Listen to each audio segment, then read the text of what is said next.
It's okay. Ay. Magandang gabi po sa inyo lahat.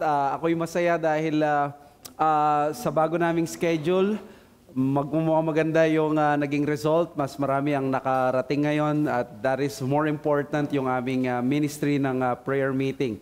At ngayon ay kasama pa rin namin yung mga iba naming mga members na nandito, but at least we can at least extend yung time sa mga interested pa para magkaroon tayo ng enough minutes for the Q&A. So again, we appreciate you na nag-adjust kayo sa inyo pong mga oras. Alam ko nasanay na tayo sa 6 p.m. but now it's 2 hours late na naging 8 p.m. na siya, but we thank you so much sa mga sumusubaybay sa amin. But of course, this ministry is primarily intended para sa mga members namin. We are studying our confession of faith. Pag nag-reform ka, ang isa sa pinaka-importante na bagay na dapat mong matutunan, hindi lamang yung issue ng mga tulip, kundi sa issue ng local church, it is the confession of the church, which is the 1689 Baptist Confession of Faith sa mga Reformed Baptist. So sa ating pag-aaralan ngayon sa chapter 13,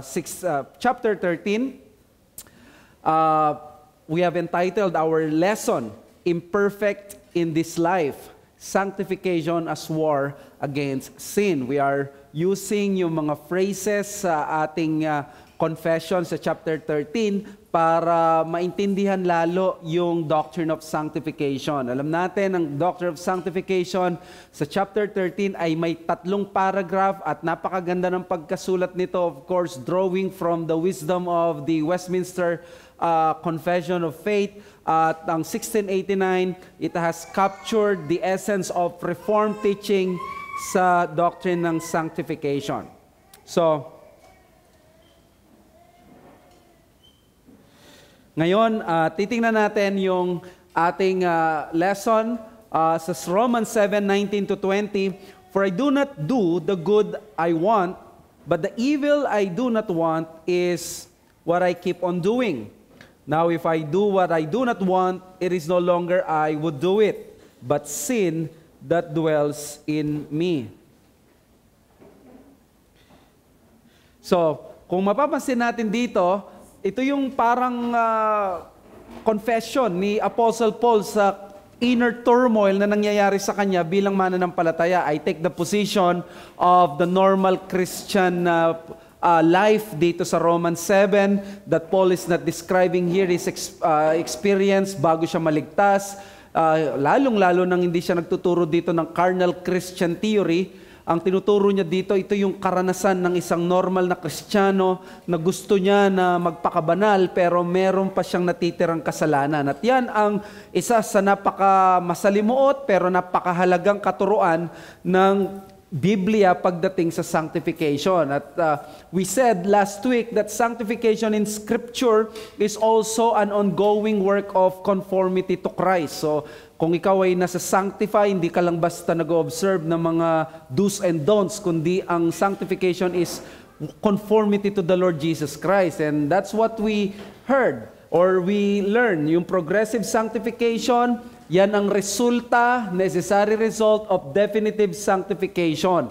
At yung definitive sanctification, minsanan na ikaw ay kinilala ng Diyos or binigyan ng pagkawalay sa kasalanan. Ikaw ay nahiwalay na sa kasalanan. At dahil ikaw ay banal na, ikaw ay magpo-progress sa sanctification. Ang tanong ng iba, paano tayo nagpo-progress sa sanctification? Meron tayong opposite work of sanctification. This is the two simultaneous work na nag-ooperate. This is what we call the mortification of sin and the cultivation of graces. So, progressive sanctification proves the abiding power of the gospel to every sinner who comes under its refuge. So, ang progressive sanctification, napakahalaga niya para dahil pinapakita nito yung power ng gospel sa bawat makasalanan na humihingi na saklolo dito. Now, thankfully, let's proceed to paragraph number 2. What is paragraph 2? Bago natin tignan kung ano yung sinasabi ng paragraph 2, tignan muna natin yung flow ng 1689. Well, look at this. yung realities ng definitive sanctification and progressive sanctification, ang sinabi natin last time, pinapakita nito ang mas kumpletong pananaw sa sanctification. And with this, nagbibigay ito ngayon ng serious assertion on the genuineness of the salvation of a professing believer. In other words, dahil sa doctrine ng definitive sanctification at progressive sanctification, abay, sinasabi nito, kung wala kang ganito, unbeliever ka. So in other words, medyo stern at straightforward ng ganitong assertion. For example, ang definitive sanctification insists that a person truly saved is one who had a breach with sin. So in other words, meron ng pagkakawalay sa kasalanan, and then progressive sanctification reminds us that a true Christian is progressing in his walk in holiness. So, pag pinag-aralan natin yung paragraph 1 ng chapter 13 ng 1689, magkakaroon ka ng understanding or parang malilid ka na mag-isip kung meron definitive sanctification or progressive sanctification, ang mangyayari dito, yung uncompromising assertions ng definitive sanctification and progressive sanctification now create a nagging question to believers in their fight with sin. Is this saying that we should be perfectly holy? Yun ang question. May definitive sanctification, may progressive sanctification. Pag wala ka niyan, unbeliever ka. Ang susunod mong tatanong, papaano niyan sa aking paglaban sa kasalanan? Ibig ba sabihin nito, kailangan ko maging perfectly holy? Pakinggan natin yung magandang sinabi ni Jeff Smith sa chapter 13 ng New Exposition ng 1689. Napakaganda nung sinabi niya. Sabi niya, indeed, sanctification, like justification, is an essential aspect of true salvation. Therefore, where there is no sanctification, there is no salvation. Does this mean, then, unless we are perfectly holy and sinless, we are not saved? No. And this leads us to the subject of the next paragraph. Mga kapatid, dahil sa definitive sanctification, progressive sanctification, narinig nyo na to marahil sa sarili nyo at sa ibang tao. Paano yan? Kung ganito pala ang definitive at progressive sanctifications, kailangan ba ganito na ako? Perfectly holy na ako? At yan nung in-explain at binabalanse ng paragraph 2. Sabi ng paragraph 2, this sanctification is throughout the whole man, yet imperfect in this life. There abides still some remnants of corruption in every part, wherefrom arises a continual and irreconcilable war. The flesh lusting against the spirit, and the spirit against the flesh. So, what we are saying here is that yung sanctification pala, bagamat may definitive breach with sin, bagamat nagpro-progress ka sa kabanalan, mananatili siyang imperfect in this life. Kasi kapag hindi natin in-establish ito sa paragraph 2, baka mag-expect tayo ng almost perfectionism which have been committed by our forebears sa kasaysayan. A man named John Wesley held onto a doctrine of perfectionism na dahil sa katuruan ng Biblia na magpakabanal at ang expectation ng Biblia na tayo'y maging banal, what happened here is that tayo ngayon ay na-expect na maging perfect. So, i-establish natin to by these two principles. Number 1, mahalaga yung first phrase or first sentence ng paragraph. Sanctification is throughout the whole man. Tingnan nyo, naglaan ng ganitong words ang ating confession, in-establish niya na ang sanctification is throughout the whole man. Sabi ni John MacArthur at ni Richard Mayo sa kanilang systematic theology, though one might be tempted to think this discussion of sanctification impractical, just the opposite is true. Systematic theology yields God's plan for spiritual theology. Christian doctrine translates into Christian living. In a very real sense, all theology and all Christian living can be discussed, developed, and discerned by studying and applying what the Bible says about sanctification. Now, that is from a wise and mature man of faith. Sinabi niya, tingnan mo lang daw ang doctrine ng sanctification ng isang tao, malalaman mo na halos yung lahat ng doktrina niya. Kaya napakahalaga ng doctrine of sanctification. At ito yung napakahalagang binanggit ng paragraph 2. Ang sanctification is throughout the whole man. Now, bakit binanggit nila na ang sanctification is whole man? Ang ibig sabihin ng sanctification throughout the whole man is ang biblical sanctification is comprehensive rather than selective. In other words, pag na-sanctify ka, hindi po pwedeng apektado lang yung isang bahagi ng buhay mo. Maapektuhan nito yung buong buhay mo. Di ba, minsan naisip natin, sanctified na ako yung puso, pero hindi pa na-sanctified yung aking kamay. Yung puso, alam ko na maling magnakaw, pero mamumuhay pa rin ako sa pagnanakaw. So it's not only the heart or affections, but if your heart and affections have been sanctified or being sanctified, also the will and the body of the Christian will follow. Kaya kung mapapansin ninyo yung mga lessons about the heart, meron din tayong lessons about our bodies being the temple of the Spirit. So while Christianity is a religion of the heart, it does not stay only in the heart. Kumbaga, hindi itong kung basta sa puso ko, sanctified ako, yun na yun. Ang daming mga Pilipinong ganito. I love God. Sa puso ko, God is the center of my life. But these people are those people who you will not find them in the Lord, sa church on the Lord's Day. You will not find them reading the Bible or praying to God. So the work of sanctification includes the other faculties of man. For example, sa Matthew 15:11, di ba? Makikita natin dito yung pananaw ng Biblia pagdating sa Christianity in terms dun sa issue ng heart at yung action, internal at external. Minsan kasi naisip natin, Christianity is a heart religion, so therefore internal lang ang mahalaga. Mali yun. Ang Christianity is a heart religion. Ang issue dito, hindi yung mahalaga lang ang internal at hindi mahalaga ang external. Matthew 15:11 says, "It is not what goes into the mouth that defiles a person, but what comes out of the mouth, this defile a person." Sinasabi niya dito, ang pinakamahalaga yung puso, pero naapektuhan yung panlabas. So therefore, hindi sinasabing walang halaga yung panlabas, na de-defile yung tao sa labas galing sa panloob. Another text, Matthew 12:33-34. "Either make the tree good and its fruit good, or make the tree bad and its fruit bad. For the tree is known by its fruit. You brood of vipers, how can you speak good when you are evil? For out of the abundance of the heart, the mouth speaks." So again, pinakita dyan kung ano yung nasa loob, lalabas, at kung ano man ang laman-laman ng puso mo, yan ang most likely sasabihin at lalabas sa bibig mo. So, ang gusto kong i-emphasize dito, yung sinasabi ng ating confession, ganito pala yung sanctification throughout the whole man. The real issue is not internal sanctification versus external sanctification, but internal sanctification, then external. Sequence, not presence.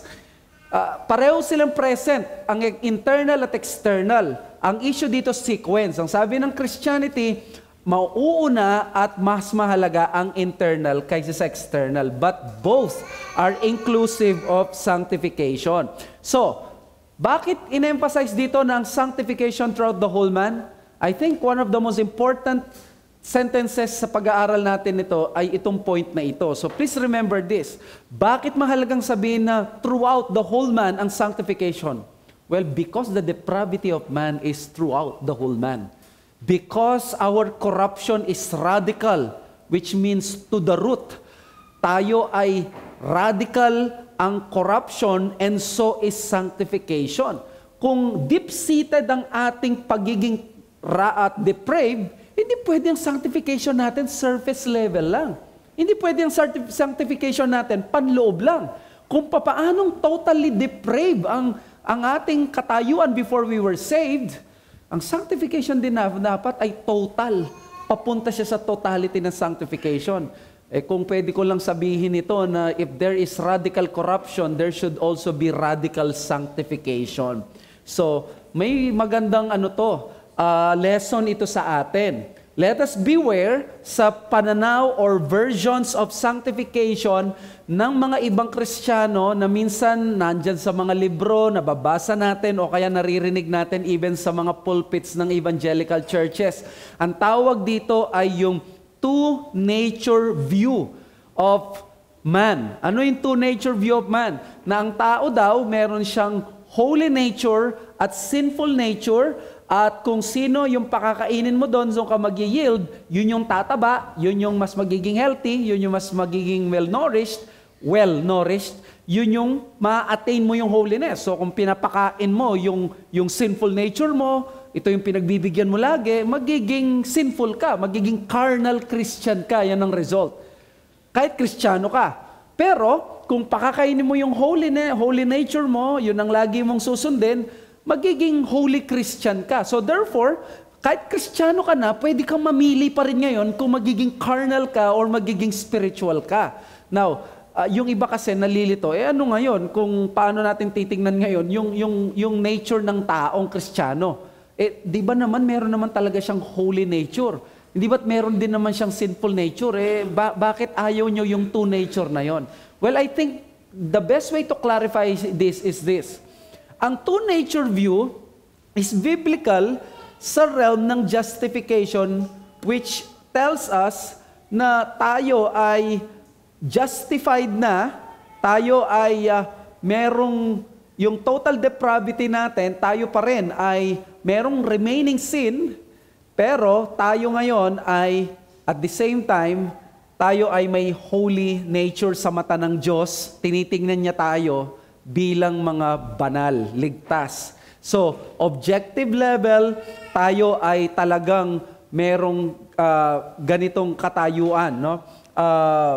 Yung two nature na ito sa justification is really, we have holy nature, and then sa pagiging matuwid natin sa Panginoon, kailangan pine-perfect pa rin yan sa sanctification. But in sanctification, pag sinabi nating may two nature tayo na ganito, it would lead to confusion. So, I'm not saying na tayo ay hindi pa malinis sa mata ng Diyos. Ang sinasabi lang natin dito is that yung tao, meron pa rin talaga siyang nature, may principle siyang ganon. Bagamat sa mata ng Diyos, tayo ay perfectly justified na, tayo ay perfectly seen as holy people. But in sanctification, pag ginamit natin ito, ay magiging confusing kasi ito yung magiging result pag nilagay natin ito sa sanctification. The Christian becomes like an arbitrating consciousness to decide between two natures. It makes them three actually. So nakikita nyo yung confusion niya sa sanctification. Pag meron kang ganito, mangyayari, sino yung i-feed mo? Meron kang sinful nature, meron kang human, meron kang holy nature, which is which. And then, the New Testament presents holy and sinful acts of the Christian as acts of the whole person and not only by one of his nature. So, ang New Testament pala, pag nagkasala ang tao, nagkasala, hindi lang yung nature na sinful nature, nagkasala yung buong tao, yung buong person. So, therefore, the better way to see the Christian is a whole person simultaneously justified and sinful. Ayan, di ba? Yun yung sinasabi natin na simultaneously siya justified and sinful. That's how we view. Ganyan ang view ni Luther sa pagdating sa nature ng tao. Na ang tao, sinful siya ngayon, but at the same time, justified siya. So yun yung tinutukoy ko kanina. Pero kung gagawin mo siyang na parang nature siya sa sanctification, then nature, holy nature, sinful nature, magkahalo sila na ganyan, tapos kung sino yung may deciding factor, yun yung magiging confusing. So sabi ni Martin Luther sa kanyang works, "Thus a Christian man is righteous and a sinner at the same time, holy and profane, an enemy of God and a child of God. None of the sophists will admit this paradox because they do not understand the true meaning of justification." So, nakita niyo, pag naintindihan natin ang justification ng malinaw, maintindihan natin to na hindi tayo mag-erode na parang ang Christian hindi pa siya 100% justified. Justified na siya, pero nandun pa rin yung kasalanan. Kaya napakahalaga nito sa sanctification natin. Which is, whenever we are called to be sanctified ngayon, whole man. Kaya kung whole man, ito ay mananatiling imperfect sa buhay na ito. So, principle number 2, remnants of corruption in every part. So, kanina, throughout the whole man, ang sanctification, ngayon naman, ang remnants ng corruption in every part. So, lahat pa ng part ng pagkatao natin, nananatili pa rin yung kasalanan. So, progressive sanctification already implies an imperfect sanctification. If it is progressive, therefore it is not complete. Therefore, if it is growing, it is still lacking. Napakalinaw niyan.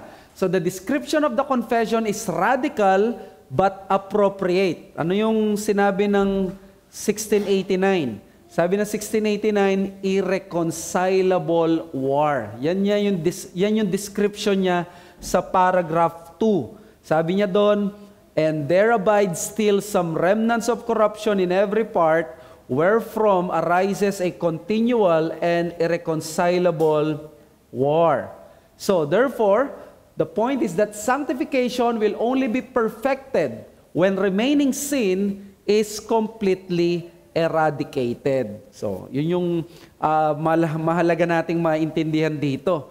Ang sanctification natin, kahit gaano ka-progressing, kahit gaano ka-kabanal ngayon, may remaining sin yan at hindi ma-eradicate yan hanggat hindi darating yung tinatawag ng time of glorification. Sabi ni Jeff Smith, though we believers have died to the reign of sin, we still must constantly deal with remaining sin. There's always room and there's always need for further growth and development. The mortifying sin of sin and the cultivating and strengthening of Christ-like virtues is a never-ending process until we are glorified in the world to come. Mga kapatid, ito'y dapat encouragement, no? Nakakapagod makipaglaban sa kasalanan, pero worth it na labanan ng kasalanan dahil si Kristo, ganito yung ginawa niya. Pero wag tayo mag-despair if we are having a hard time or difficult time in fighting against sin, because this has already been given to us in Scripture and even our confessions. At pag nag-despair tayo, susuko tayo, wala tayong ibang lalapitan kundi si Kristo talaga. So therefore, Romans 7:19-20, for I do not do the good I want, but the evil I do not want is what I keep on doing. Now if I do what I do not want, it is no longer I who do it, but sin that dwells within me. Hindi niya sinasabing kasalanan ng kasalanan, baya ako nandito. Ang sinasabi niya is, ganito ka-complicated ako pagdating sa kasalanan. Gustong-gusto kong labanan, pero hindi ako nagtatagumpay 100%. Huwag nating i-interpret ito at gamiting license ito na okay lang magkasala. Kasi si Paul, he's never one to be accused of antinomianism. He's one who is really fighting against sin. Pero ang sinasabi niya, this is how I fight sin, yet I remain imperfect and there's still remaining sin. So may dalawang bagay na gusto kong i-emphasize dito para sa ating pag-aaral to end our lesson. Meron akong sasabing problem at meron tayong sasabing help or solution. Ano ba yung problem? The problem of the Christian is not that siya ay meron pa ring penalty of sin, power of sin. Ang problema niya is the presence of sin, which results into struggle and conflict with sin. Kaya nga sabi ng Philippians 2:12-13, work out your own salvation with fear and trembling, for it is God who works in you both to will and to work for His good pleasure. Ito yung dapat daw nating gawin. I-work out natin yung salvation natin. In other words, kailangan ng effort kasi may conflict, may struggle. At sinabi niya dito, tayo ang mag-work out ng salvation natin. It is not Christ, but believers who are to die daily and take up their cross. Christ has taken up His cross already, and therefore, hindi siya yung gagawa nito para sa atin. Yes, nandyan siya sa atin through Him, pero nandun yung participation ng believer. It is not also the believer's self-effort or work that brings pleasure to God. Kasi sinabi ng Philippians 2, it is God who gives you the desire. So in other words, ang glory, ang credit ay sa Panginoon. So sabi dito, well, the point is that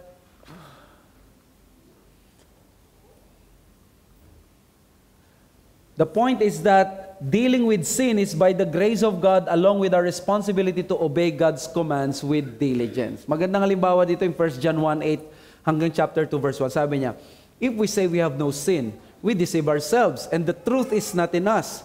If we confess our sins, He is faithful and just to forgive us our sins and to cleanse us from all unrighteousness. If we say we have not sinned, we make Him a liar and His word is not in us. My little children, I am writing these things to you so that you may not sin. But if anyone does sin, we have an advocate with the Father, Jesus Christ, the righteous. Itong text na to, napakagandang passage patungkol sa imperfection ng sanctification in the present life ng isang Kristiyano. Kasi sinasabi niya dyan, may kasalanan ka. Huwag mo nang i-deny. It doesn't make sense. In fact, pag dininay mo na may kasalanan ka, you'll make God a liar. Pero, ngayon sinasabi ko sa iyo na ikaw ay may kasalanan pa rin, ba hindi ko sinasabi sa iyo na magkasala ka.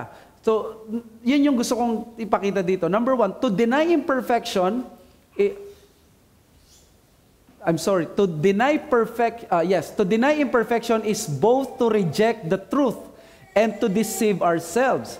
Pag sinabi mo na ikaw ay imperfect pa rin, pag dininay mo na ikaw ay imperfect, nire-reject mo yung katotohanan at dinideceive mo yung sarili mo. And then, but there is forgiveness for the sins we commit as believers. So, pag inamin mo na ikaw ay nagkasala, ikaw ay nasa katotohanan. But, kung magkasala ka man, sabi niya, there is forgiveness for the sins we commit as believers. Pero, sabi ni John, nilinaw niya, ganun pala, may 1 John 1:9 naman pala, if we confess our sins, He is just and faithful to forgive us our sins and to cleanse us from all our unrighteousness. Nilinaw na niya kaagad sa'yo. Sabi niya, I write these things unto you so that you may not sin. In other words, wag mong i-take lightly ang kasalanan dahil may forgiveness. So therefore, on the contrary, our state of imperfect sanctification and the availability of forgiveness in Christ are taught to us so that we may not sin. Pag nalaman mo na ikaw ay nagkakasala pa rin imperfect, mawawala yung pride. Mawawala yung self-confidence. At kapag nalaman mo na may forgiveness kay Christ, mawawala yung despair. Dalawa yun di ba? Pag inisip mo na ikaw ay di na nagkakasala, ang mangyayari sa'yo, ay magiging ma-pride ka, Pariseo. Pag inisip mo naman na dapat ikaw ay nasa taas na ganito at bigla kang perfect ka dapat, tapos bigla kang nagkasala, magdi-despair ka. Kaya therefore, our struggle with sin is not an excuse to sin, but a gracious consciousness to cling to our Savior, Jesus Christ, the righteous. So, whenever we struggle with sin, hindi yan excuse na magkasala tayo, kundi gracious consciousness dapat yan sa atin na ang pag-asa mo hindi yung lakas mo, hindi yung sarili mo, kundi mag-cling ka sa Savior mo. So again, may mga magagandang reminders ito sa atin na dapat nating i-reject. I-reject natin yung higher life view of sanctification, yung tinatawag nilang Keswick sanctification, holiness movement sanctification, at number 2, yung reject natin yung perfectionism. Ano ba yung higher life view of sanctification? Pakinggan natin ito. Ang higher life view of sanctification is there is a gap that exists between conversion and the sanctified life. So, again, ang Kristiyano, saved siya, pero it doesn't mean na nagpo-progress siya sa sanctification. Kailangan may mangyari pa sa kanyang matindi. Hindi assured sa Kristiyano ang sanctification, hindi assured sa kanya yung progressive sanctification. Kapag naging Kristiyano ka, kailangan may turning point, kailangan may crisis. The turning point is variously described as surrender, yielding, let go and let God. Parang ang mangyayari is just a single act of faith commitment.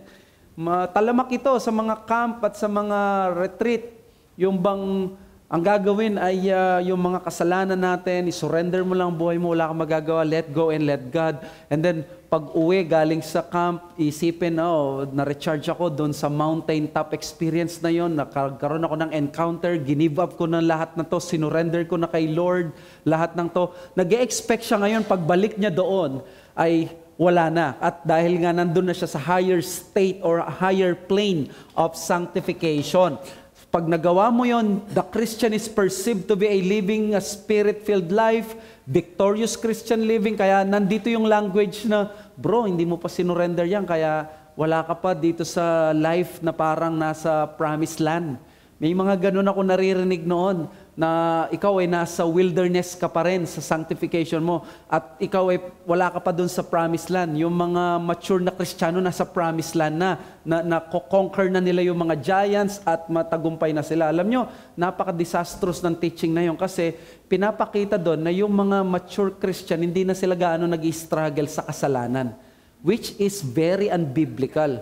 Tapos yung crisis event, nasasabihin, si Kristo, mag-surrender ka sa Kanya, let go and let God. Ang mangyayari is parang sa isang desisyon mo lang, mapapakawalan mo na yung kasalanan. Alam natin hindi ganon kasimple yung remaining sin.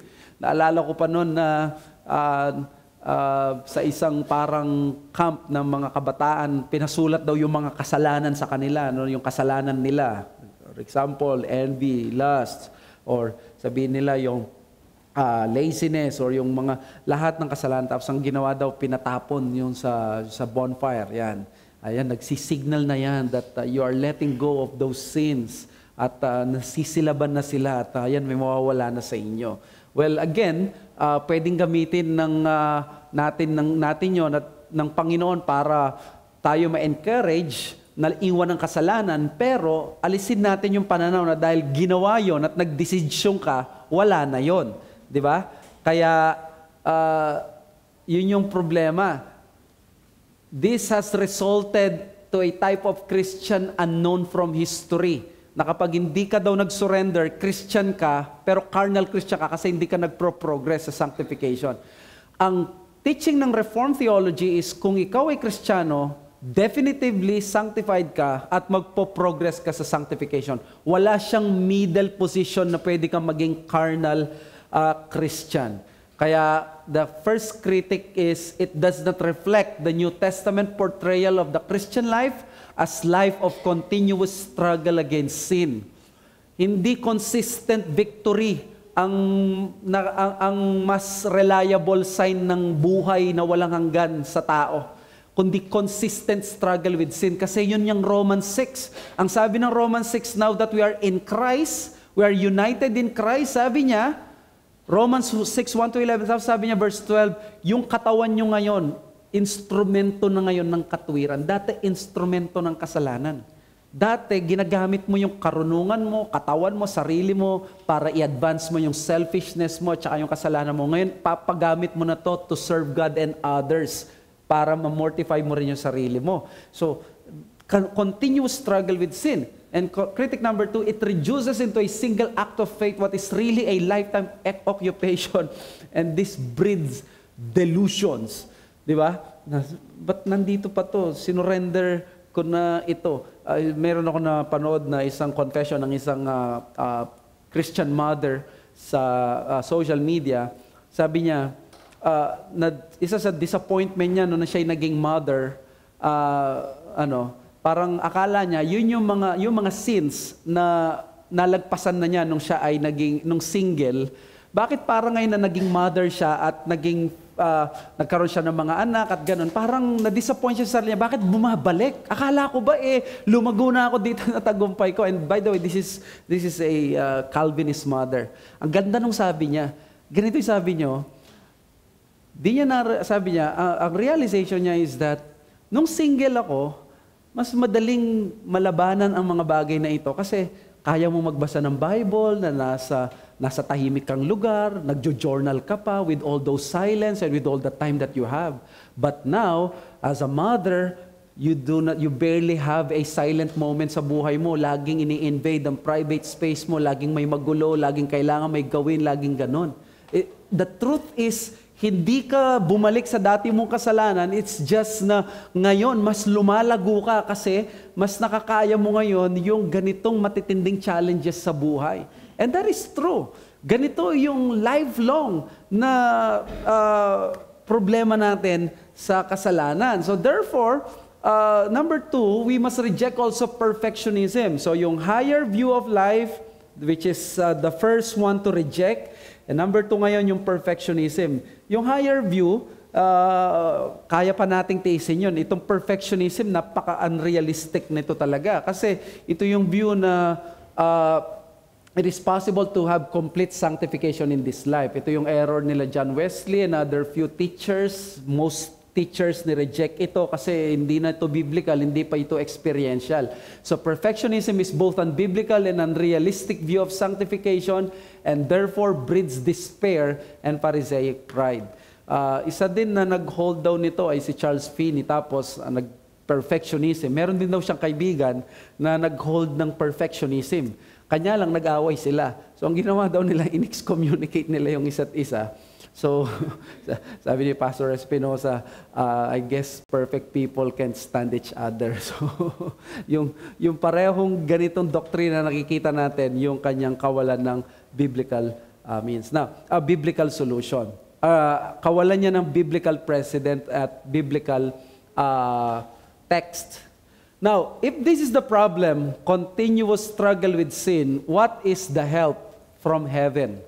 Siguro ang isip natin, ang help na binigay ng Diyos sa atin is something na kailangan mountaintop experience. Kailangan don't watch. Dapat encounter. No. Ang binigay sa atin are the ordinary, the means of grace. Yan ang binigay ng Diyos sa atin. While graces come from God, but God normally channels them through means. And some of this ay nire-refer ko mula sa GMA lectures namin. Maganda kasi yung pagkakapresent doon because local church-centered siya. At ito yung mahalaga. Inuna ko kaysa sa personal kasi mas mahalaga ang public means of grace. Sa totoo lang, para malabanan mo ang kasalanan, local church ang sagot. Pwede nating sabihin, Bible reading, preaching. Yes, totoo yan. Pero the truth is mas complete package when you say local church. And I say, of course, biblically define the local church. The church is an essential part of Christian sanctification. Yan ang sabi ng Ephesians 4:12 na binigyan ng gift yung mga pastors so that we will grow we will be edified, we will grow into sanctification, and then we'll work in the ministry, and then para sa full stature kay Christ. And then, sabi dito, without the local church, sanctification will be narrow, myopic, and artificial. Very unscriptural, di ba? Ang daming mga tao, they prefer na mag-internet na lang every Sunday, wala silang local church, at napakagaling nila sa articulation ng pananampalataya. But the truth, these people, sila yung pinaka-impatient na tao na nagpapakilala sa lahat na nagpapakilalang Kristiyano. Why? If you do not have the local church, you are one of the most impatient person actually na nagpo-profess na Kristiyano. Dahil ang tunay na lugar na kung saan matetest ang lahat ng pagkatao mo at lahat-lahat sa iyo yung remaining sins mo, local church. Bakit? Makakasama mo yung mga tao na hindi mo katulad, minsan yung personality ayaw mo nandyan, o kaya naman ikaw mismo mas magre-reflect, mas makikita mong malinaw ang mga bagay na hindi maganda sa iyo kasi mare-rebuke ka, mare-remind ka. Kumbaga, makikita mo yung salamin na magre-reflect yung ganitong bagay sa iyo. Kaya ang local church ang siyang gagamitin ng Diyos para ma-address yung conflict natin with sin. Of course, may mga church na mga healthy churches, unhealthy churches. Yung mga unhealthy churches, hindi sila nagpipreach ng Christ-centered preaching. Madalas ang Christian church nga silang naturingan pero may pagka-man-centered ang kanilang philosophy sa ministry. But then yung mga healthy churches, maganda yung preaching pero hindi sila pa rin perfect churches, but that's okay. Ang mahalaga is nandiyan ka sa isang local church, ikaw ay nakakapakinig ng sariwang salita ng Diyos mula sa pulpito, faithfully preached, proclaimed by a man of God, and then also nandun yung community life. Well, magbabari yan. May mga official na oversight ang mga ibang churches, ang mga Reformed churches. May mga iba, walang formal, but they are informal. Basta mahalaga dyan, may preaching, may mga oversight, may ganitong accountability. That's the local church that you are looking for. Wag ka muna magtanong kung gaano dapat yung kahaba yung palda na isusuot. Huwag ka muna magtanong kung ano yung dapat na gupit ng buhok ng mga babae o lalaki. Mahalagang bagay siguro yan para sa'yo. Pero sa New Testament, pag tiningnan mo yung issue sa sanctification, lagi ang context ng holiness ay nasa church life. Lagi nandoon sa paano ka mamumuhay bilang ama, bilang asawa, bilang neighbor, bilang, of course, yung mga chapters sa application ng scripture sa epistles ay lagi sa context ng local church. Okay? So, therefore, God meant the Christian not to be alone in his spiritual journey. Community project yan. Okay, so after the ministry of the church, kailangan yung personal discipline. Dito tayo nasusubukan because who we are in the dark is the real person na tayo. Individual disciplines of holiness cannot be substituted by the ecclesial but are necessary complements. So mahalaga yung ecclesial or church ministry, pero kailangan i-complement niyan yung personal na bubuhay mo. Well, marami dito faithful sa church natin na nag-a-attend, they are here ng Sunday, pero mas makikita mong mas magpo-progress sa spiritual life nila. Yung sinisigundahan nila yon sa bahay nila. Magbabasa ng Biblia, ililid nila yung asawa at anak nila sa family worship, tuturuan ng kanilang pamilya na manalangin by instruction and by example. Nakikita ng mga tao, marunong siyang magpasori kung nagkakamali siya, mas natututo siyang magmahal, maging gentle, maging holy sa conduct niya. Yan yung mga bagay na nakikita natin, personal discipline ng isang Kristiyano na mas lumalago siya at mas kagamit-gamit siya sa iglesia. Again, pwede kang nasa isang Reformed church na may superb na preaching kumpara sa mga iba, pero kung walang personal complement yan na sinasabay mo, mayayari ka. Hindi pwedeng pang Sunday lang yung kakainin mo na salita ng Diyos. So, ito yung kailangan nating maintindihan. Imperfect in this life ang ating sanctification, pero ang maganda dito, meron tayong help, and that is the means of grace. So kapatid, kung hindi ka pa miyembro ng iglesia, nung panginintay mo, mag-pray ka na, maghanap-hanap ka na ng church, magtanong ka, ang dami mong kakilalang reform sa social media, tanungan mo na sila kung saan mas maganda, saan mas malapit, saan yung mas accessible sa'yo. Mag-seek ka ng isang oversight ng isang pastor at ng iglesia. And then of course, kung ikaw ay Kristiyano na nasa local church, huwag mong ineglect ang iyong personal na sanctification. Lagi ko ito sinasabi sa mga members namin at mga kina-counsel ko sa oversight, kung kailangan magising ka ng extra 30 minutes, ipaglaban mo yung pananampalataya mo kahit pagod ka, kahit mahirap. Pag nakikita mo, puro ka overtime, wala ka ng time for solitude ng prayer, wala ka ng time para magbasa ng Bible, you will lose steam. It will only for about such a time na okay ka, but the truth, you will get dry. Kaya ipaglaban mo yung devotion mo, ipaglaban mo yung pag-aaral mo ng salita ng Diyos, yung pananalangin mo. Kung kailangan na hindi ka laging nag-overtime para lamang manatili kang fresh at may lakas pa sa pananalangin, do it because you do not want yung mga testimonies na narinig ko both from other Christians and even from our own members na they found themselves after a long time na parang napaka-dry na ng kanilang spiritual life at parang tinatamad na sila sa iglesia. So, sana ang remaining sins sa buhay natin, though imperfect ang sanctification, would lead us to cling more to the Lord Jesus Christ dahil siya yung tunay na maglilid sa atin sa holiness as His Jesus Christ the righteous. Any question sa ating sa gabing ito? Maganda yung attendance namin kanina sa prayer meeting. Mas maganda rin yung mga sa live stream natin ngayon. So, Ba't hindi ba natin naisip kagad ito? Thank you so much sa mga members namin na very supportive.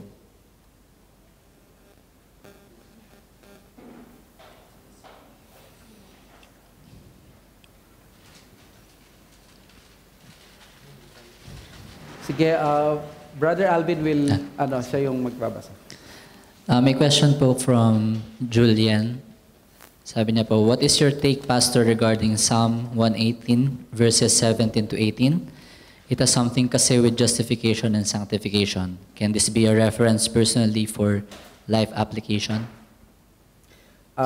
Psalm 118 verses 17 to 18 po.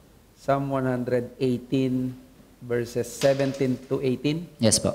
I shall not die, but I shall live and recount the deeds of the Lord. The Lord has disciplined me severely, but He has not given me over to death.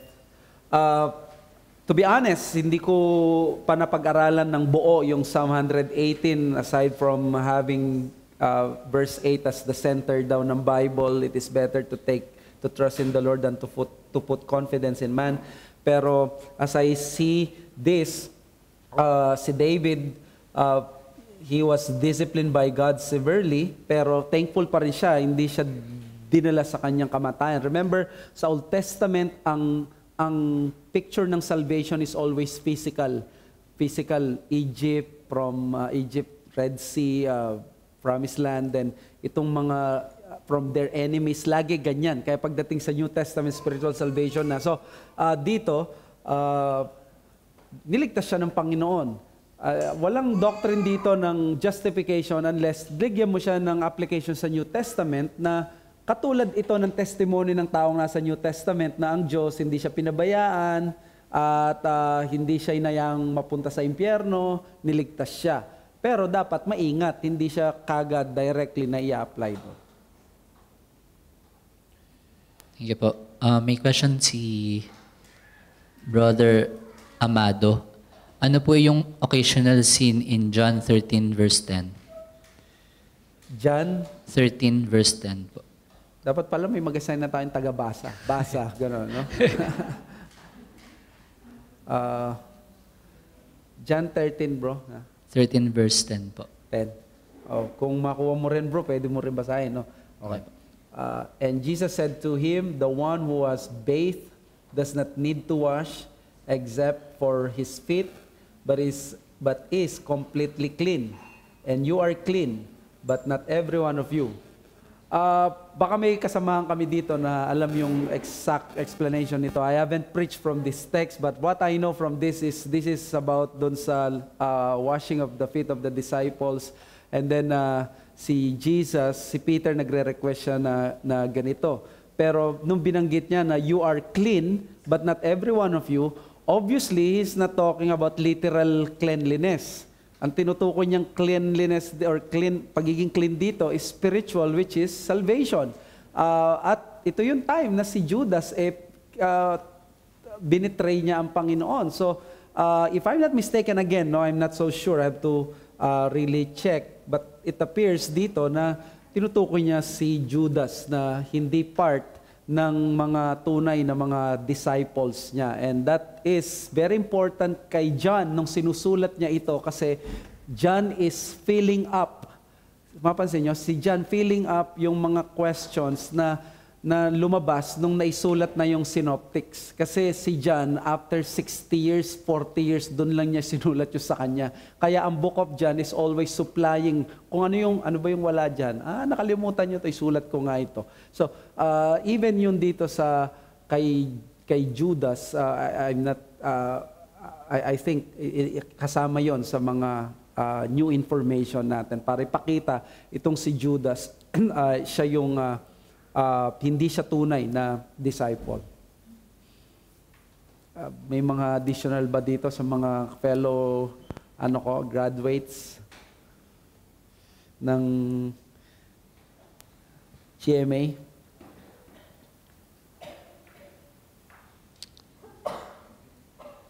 Next question, Pastor, meron po from Brother Daniel. Hi, Pastor. Is it right to say that a genuine Christian can be called a justified or saved sinner? If yes, then can you give us the reason why? Is it right to say that a genuine Christian will be called a justified sinner? I think so, no? Siya ay sinner, makasalanan, pinawalang sala. Yun naman ang Tagalog ng justified eh. Siya ay acquitted. Hindi naman siya talagang parang yung kasalanan niya personally nawala. What do I mean ng personally nawala? Yung parang siya pa rin nag-commit, di ba? Pero sa korte ng Diyos, siya ay pinawalang sala, inacquit. Kaya nga ang language ng mga reformers dyan, forensic legal justification. In other words, ikaw pa rin na nagkasala. May mga iba kasi bro, na nagsasabi na parang si Christ siya yung parang nagkasala, ginawa niya to. Hindi ginawa. Di ba yung translation ng 2 Corinthians 5 na He shared with our sins. Yun yung iniiwasan doon. Si Christ, objective legal sense ang salo ng kasalanan niya sa atin. So, therefore, kung objective yon na sa mata lang ng Diyos, sa record, parang siya yung kumuha, substitute, ganun din dapat sa atin. Yung justification natin, sinner pa rin tayo, pero pinawalang sala. We are acquitted.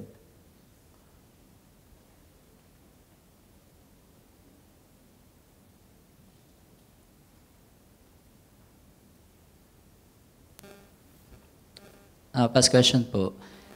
About sa sanctification po, na in a sense, nagsasound siya na conditional sa atin. Di ba po ang justification is very unconditional. We have done nothing to deserve yung justification ng Diyos. Yet in sanctification, may certain language ng scripture na parang, for without holiness, no one will see the Lord. So parang in a sense, conditional siya. Ang question ko po is, in terms of application, how can we avoid yung parang mag-lead tayo towards legalistic na yung approach natin in doing good works, in doing sanctification, dahil akala natin kapag di tayo nagpatuloy sa sanctification nga, hindi natin makikita ang Panginoon in terms of going to heaven or receiving yung full salvation natin. Yes, actually, that would be the last part ng ating lesson next week, Lord willing, paragraph 3, sanctification as requirement for glorification. Yan ang sabi ng paragraph 3. The regenerate part that overcome, and so the saints perfecting holiness in the fear of God, pressing after an heavenly life in evangelical obedience to all commands which Christ as head and king in His word that prescribe them. So, yung doon sa bagay na yun, yes, true. It matters sa anggulo ng glorification, conditional siya, requirement siya. Pero wag tayong mag-alala kasi ang sanctification, magpo-progress yan eh. Kumbaga, it's in the power of Christ naman eh. Kaya, ang dapat na gawin dito natin is we should discover ngayon sa sanctification natin, ang magsisanctify talaga sa atin is yung the third use of the law, which is yung the law of God is still the manual for the Christian life. Kasi yun yung standard ng Diyos.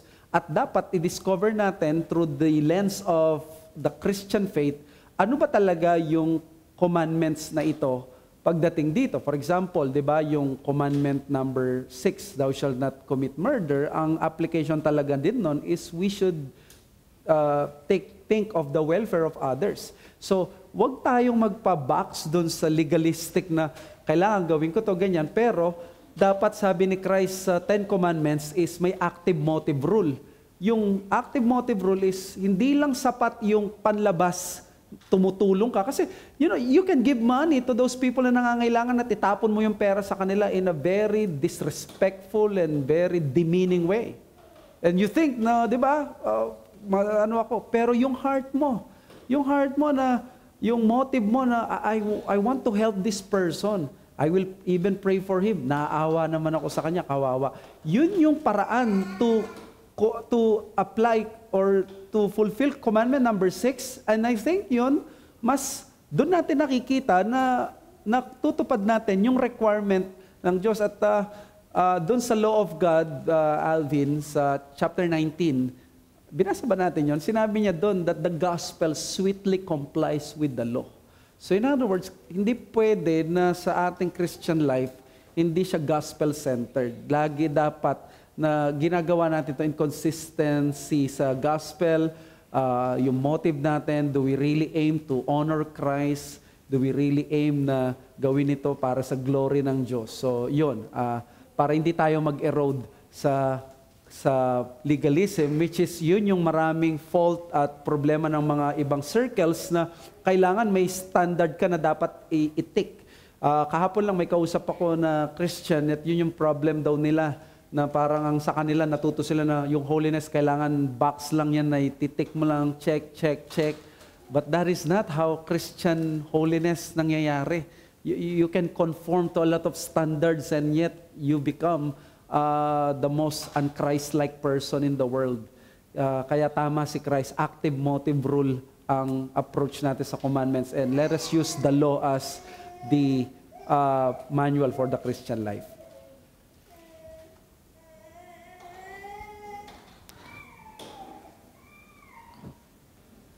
May comment lang po si Julian, sabi niya, thank you Pastor for answering my question about Psalm 118. Kaya ko lang na-ask for clarification, and we believe naman na salvation both sa Old Testament and New Testament ay isa lang, since nag-iisa lang ang gospel. Yes. Other thoughts, questions?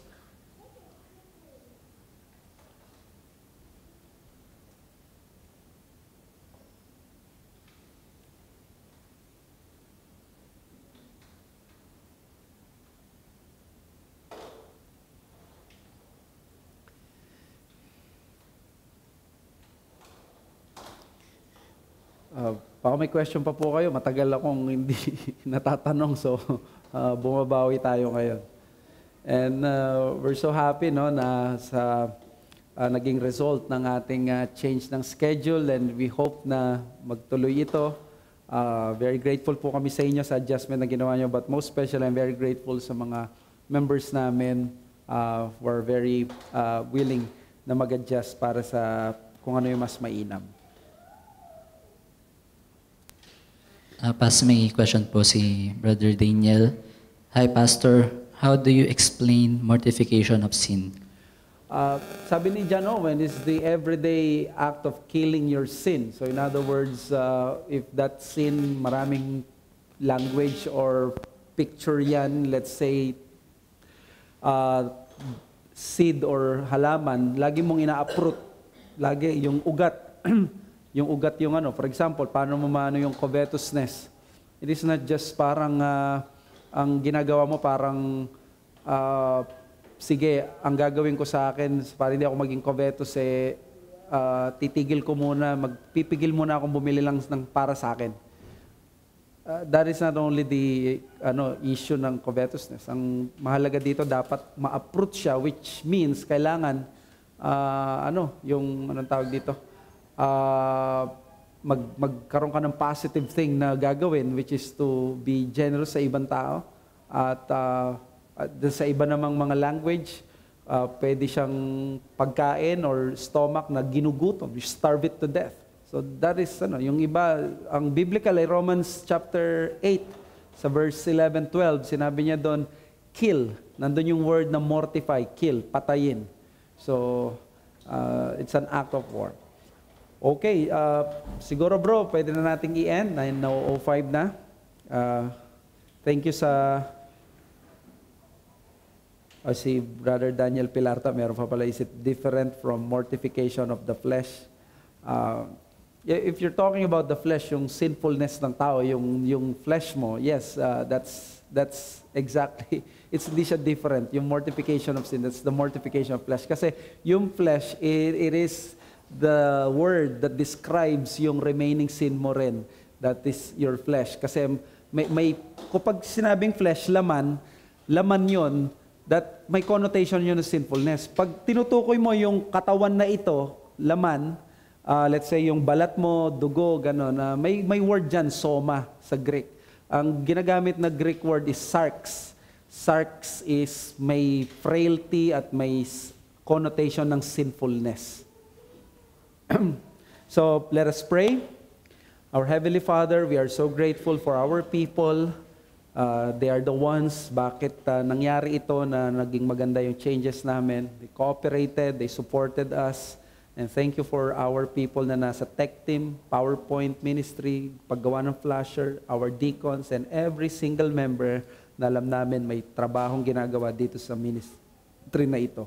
Use itong RBS in a way na mag-glorify ka, not only by reaching many people, but actually sanctifying us. Ito yung mahalaga, that we will be more like Christ. Katulad ni Paul, Lord, we do not want sin, but yet we continue to sin. But thank you, we have a forgive, we have a advocate, Jesus Christ the righteous, na pwede magpatawad sa amin. But that doesn't mean we will continue in sin. We will continue fighting against it. At nawa sa biyaya mo, we will reach the finish line and we will be glorified like the Lord Jesus Christ. Thank you so much. Pagpalain niyo rin yung mga kasama namin na nagla-livestream. In Jesus' name we pray. Amen. Magandang gabi po. Maraming salamat sa inyo. Maraming salamat mga kapatid.